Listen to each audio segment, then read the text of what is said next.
Where do you see the real benefit of empirical or data-driven decision making? What real benefits do you see that it drives for your organisations? I guess, like everything, it's the validation of assumptions. So if you think about decision makings we make based on data, they need to be informed. So access, first of all, to the data. And secondly, then in terms of the insights, perhaps, that you're surfacing on the back of that data.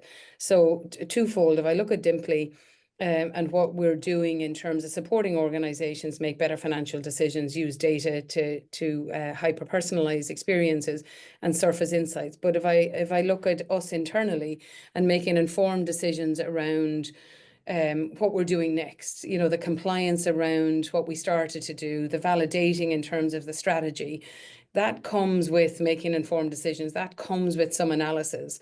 Amy mentioned earlier around, the access to some data can be challenging also.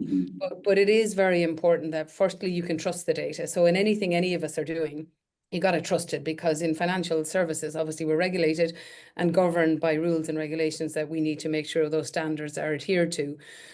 So back to the point around, one is having that appetite, I guess, from a risk perspective, that you're comfortable with, making a decision at a point in time. We can spend a lot of time analyzing data and the analytics of data, to David's point earlier around a dashboard, but it is really around, okay, what is the outcome? What is it you want to get from it? And then taking that informed strategic decision, with including human biases, if you're basing it based on us looking at kind of from a management perspective and a team.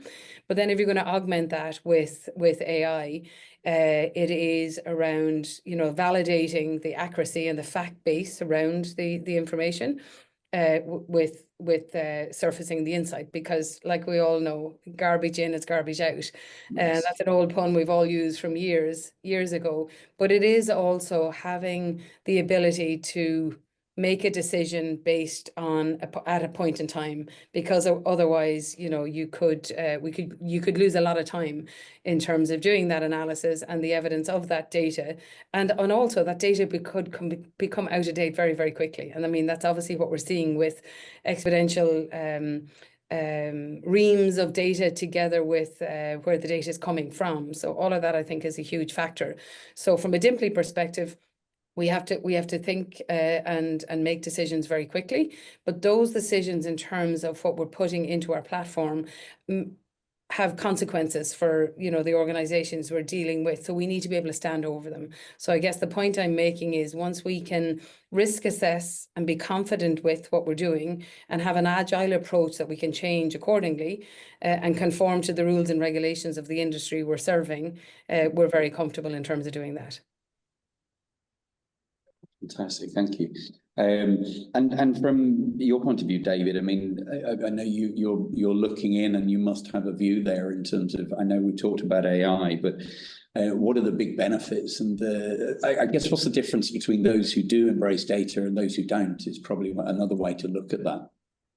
I think it's the speed that they can operate at, and being able to be more productive and be able to, extend the capacity of their resources by empowering it with AI and by using data to actually drive the business quickly.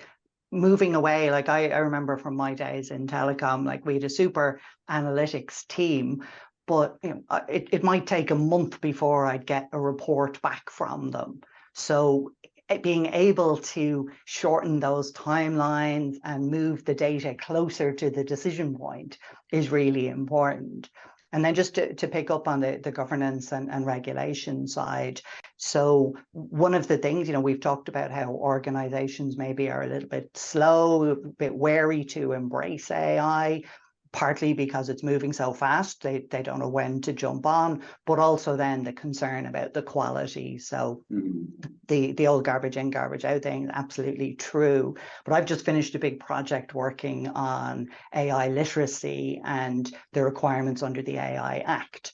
And I think at least that gives people a little bit of a benchmark to say what is expected of us how do we now have some guardrails in place so that if we're ready to embrace our AI journey, we've got something to measure it against. We know what the obligations are, we know what the requirements are.